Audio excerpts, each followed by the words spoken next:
नमस्कार,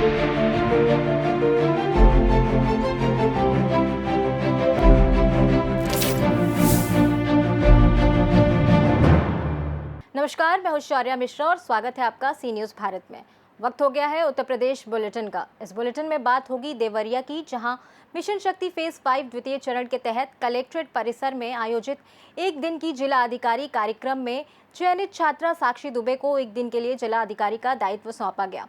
साथ ही बात होगी रायबरेली की, जहां जिला अधिकारी सरनीत कौर ब्रोका ने बढ़ती गर्मी और हीट वेव को देखते हुए सभी विभागों को अलर्ट मोड पर रहने के निर्देश दिए हैं। ऐसी तमाम खबरों पर करेंगे विस्तार से चर्चा।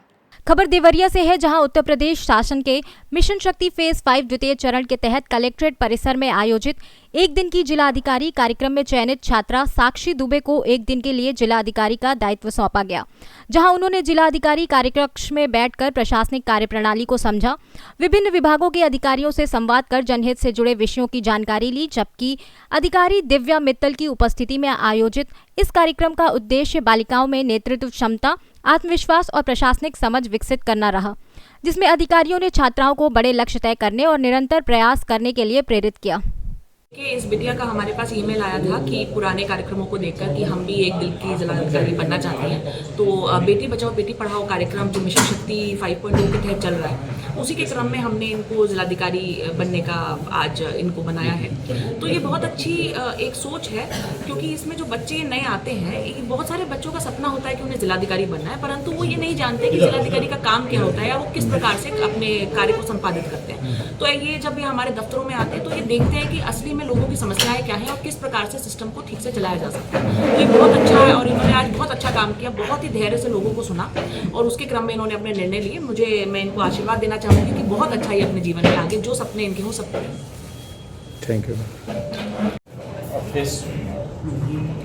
मैं एक दिन के लिए डीएम बनी हूँ और मैंने देखा डीएम की रिस्पॉन्सिबिलिटीज बहुत बड़ी होती हैं। हर डिसीजन सोच समझ कर लेना पड़ता है और जनता की समस्याओं का सही समाधान करना पड़ता है। आपने किन किन समस्याओं को देखा है? किस तरह की समस्या? मैंने बच्चियों के स्कूल के टीसी की समस्याओं को देखा और कुएं को साफ करने के लिए पुलिस विभाग की शिकायत आई थी। हाँ, उसके लिए आपने क्या किया? हाँ बताओ क्या किया। जो पहले वो व्यक्ति आपके आके बताए थे पुलिस में, तो आपने क्या निर्णय लिया उसमें बताओ। मैंने एसपी को बोला, निर्देशित किया। कितने पढ़ती हैं? क्लास 10 किस स्कूल में? Vibrant academy. क्या नाम है आपका? साक्षी दुबे। आज कैसा महसूस हो रहा है, आज आप जिलाधिकारी बनी हुई है? आज मुझे बहुत प्राउड फील हो रहा है, मैं एक दिन के लिए डीएम बनी हूँ। आगे की सोच क्या है आपकी? मैं फ्यूचर में दिव्या मैम की तरह डीएम बनना चाहती हूँ। Thank you. देवरिया से सी न्यूज़ संवाददाता रवि प्रकाश बादल की रिपोर्ट। फूलपुर थाना क्षेत्र के संदलपुर मलेथुआ गांव में 21 वर्षीय युवती रेखा का शव घर के पास पेड़ के नीचे संदिग्ध हालत में मिलने से सनसनी फैल गई, जिसके बाद परिजनों ने पड़ोसी लाल बहादुर पटेल और उनके 2 पुत्रों पर मकान विवाद को लेकर हत्या का आरोप लगाते हुए तहरीर दी है। पुलिस ने मामले में 2 संदिग्धों को हिरासत में लेकर पूछताछ शुरू कर दी है और शव को पोस्टमार्टम के लिए भेजते हुए फील्ड यूनिट टीम के साथ मौके पर जांच पड़ताल की, जबकि अधिकारियों का कहना है कि मौत के कारणों का खुलासा पोस्टमार्टम रिपोर्ट आने के बाद ही हो सकेगा और सभी पहलुओं पर गहन जांच जारी है। आज दिनांक 23 अप्रैल को सुबह 6 बजे 112 के माध्यम से थाना फूलपुर पर सूचना प्राप्त हुई कि ग्राम संदलपुर में एक युवती जिसका नाम रेखा पुत्री राजेंद्र पटेल उम्र 21 वर्ष है का शव घर में अहाते में संदिग्ध अवस्था में पेड़ के नीचे पड़ा है। इस संबंध में सूचना मृतका के भाई द्वारा दी गई थी। मौके पर तत्काल थाना प्रभारी पहुंचे तथा मेरे द्वारा और फील्ड यूनिट द्वारा भी घटनास्थल का निरीक्षण किया गया। शव पर प्रथम दृष्टया कोई गंभीर चोट के निशान नहीं पाए गए हैं। इससे मृत्यु का कारण स्पष्ट नहीं है। कारण जानने हेतु पंचायतनामा भर पोस्टमार्टम की कार्रवाई कराई जा रही है। पैनल द्वारा पोस्टमार्टम कराया जाएगा जिससे मृत्यु का स्पष्ट कारण ज्ञात हो सके। पिता द्वारा तहरीर दी गई है जिसमें उनके पड़ोस में रहने वाले लाल बहादुर पटेल जिनसे उनका मकान का विवाद था तथा उनके 2 पुत्रों पर हत्या करने का अंदेशा करा है।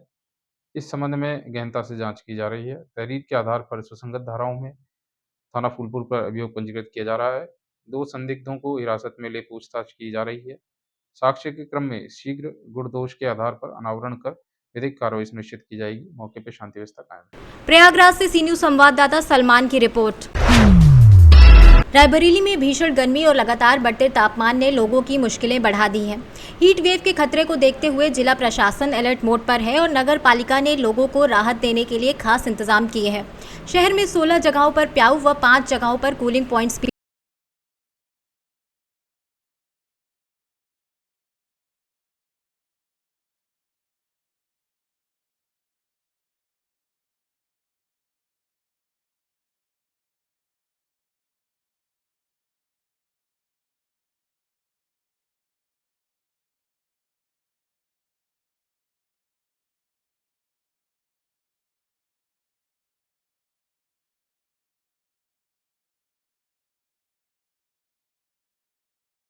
अपना परिचय बता दीजिए भैया। भैया हमारा नाम आशुतोष पांडे है। हम मधुपुरी के निवासी हैं, रहने वाले नियर एम्स के पास से। हम अभी रायबरेली जिला अस्पताल के पास आए हुए थे। हमने देखा कि यहाँ गवर्नमेंट के द्वारा बहुत अच्छी व्यवस्था कराई गई है। यहाँ पे पानी और गुड़ की ORS की व्यवस्थाएं रखी हुई हैं। बगल में कूलर चल रहा है, नीचे मैट वैट लगा के बहुत उत्तम व्यवस्था की गई है सरकार की तरफ से, जो कि बहुत ही अच्छा लग रहा है। यहाँ लोग आराम कर रहे हैं, बैठे हुए हैं, बहुत ही अच्छे से जो है लोग यहाँ पे गर्मी से बचने का वो ले रहे हैं।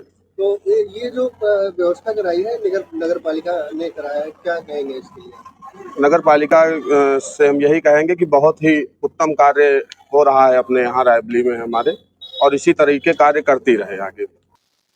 शासन एवं जिला प्रशासन के निर्देश के क्रम में नगर क्षेत्र में हीट वेव से बचाव करने के लिए कुल 5 स्थानों पर कूलिंग सेंटर बनाए गए हैं।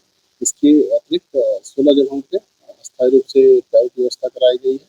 जानवरों को भी प्यास का कोई संकट न हो, इसके लिए 10 जगहों पे हद लगवाई गई है। अगर कहीं आवश्यकता होगी तो जो है जो अस्थायी पेयजल बिंदुओं की संख्या बढ़ा दी जाएगी।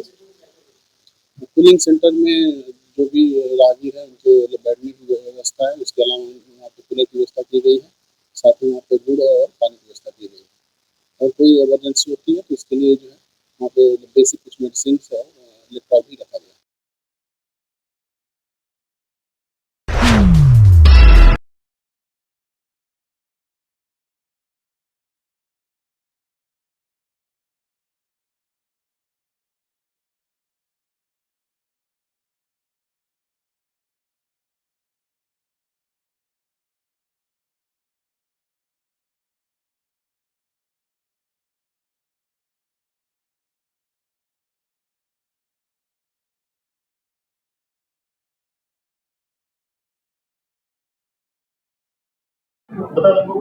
मैम गर्मी बहुत हो रही है, हीट वेव को लेकर क्या दिशा निर्देश दें?